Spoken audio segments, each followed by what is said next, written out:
Companies owned by family and friends of former Democratic Republic of Congo President Joseph Kabila had millions of dollars of public funds funneled through their bank accounts. According to Africa's biggest data leak. The money was transferred to the company's accounts at the Congolese arm of the BGFI bank.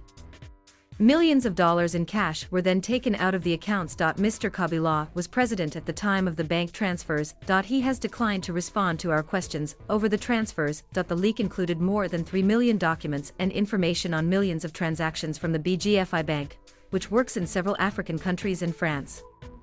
Online French investigative journal Mediapart and the NGO platform to protect whistleblowers in Africa obtained the information. The investigation raises questions about who benefited from the money transfers and possible conflicts of interests. The managing director of BGFI's DR Congo subsidiary, BGFI Bank RDC, from 2012 to 2018, was Francis Seelmani, Joseph Kabila's foster brother. Mr. Kabila's sister, Gloria Mtiu, owned 40% of BGFI's DR Congo operation, which was set up in 2010. One privately owned company, SUDOIL, was shown to have received nearly $86 million in public funds from November 2013 to August 2017. These include at least $46 million from the DR Congo banking regulator, BCC, $15 million from the state mining company Gécamines, and $1.3 million from the country's electoral body, CENI. Mr. Selemani's wife, Annette Lutail, owned 80% of SUDOIL and Mrs. Mteu owned the remaining 20% from 2013 to 2018. Millions of dollars were transferred out of SUDOIL's BGFI accounts to other private companies' BGFI accounts. Some of these were owned by relatives or business associates of Mr. Kabila, who was president from 2001-2019. One of these companies, Kwanza Capital, was majority owned by Congolese businessman Pascal Kinduelo, with SUDOIL taking a minority stake. Mr. Kinduelo was chair of BGFI Bank RDC at the time. Mr. Kinduelo was also a former owner of SUDOIL, before transferring ownership. The investigation found the bank allowed many high-value cash withdrawals from SUDOIL accounts, including one for $6 million. By law, a maximum of $10,000 is allowed to be withdrawn in cash per day. This limit can only be breached for specific, documented purposes, such as national emergency or defense reasons.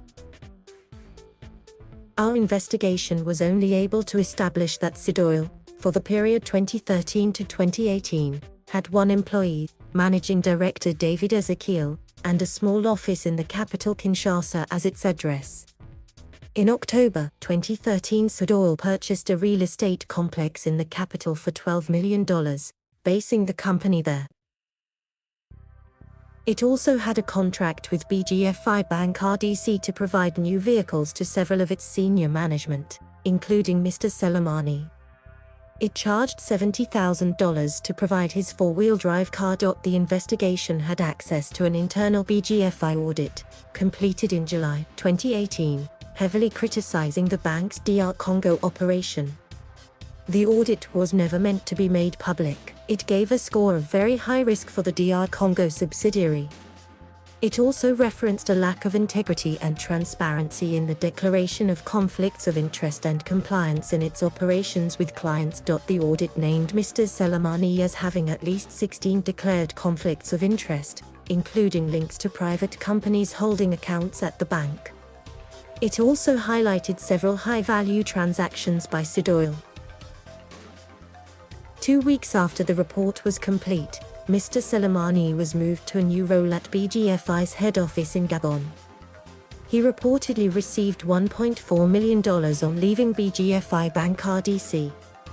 He is reported to have left BGFI in November 2018. SUDOIL changed ownership in 2018 and Kwanza Capital was closed down the same year. Mrs. Mteu is understood to have given up her 40% stake in BGFI Bank RDC. The head of CENI at the time of its dealings with SUDOIL, Cornel Nangaa, declined to comment on the payment, citing parliamentary confidentiality rules. Mr. Nangaa added that a new management team was now in place at the electoral body.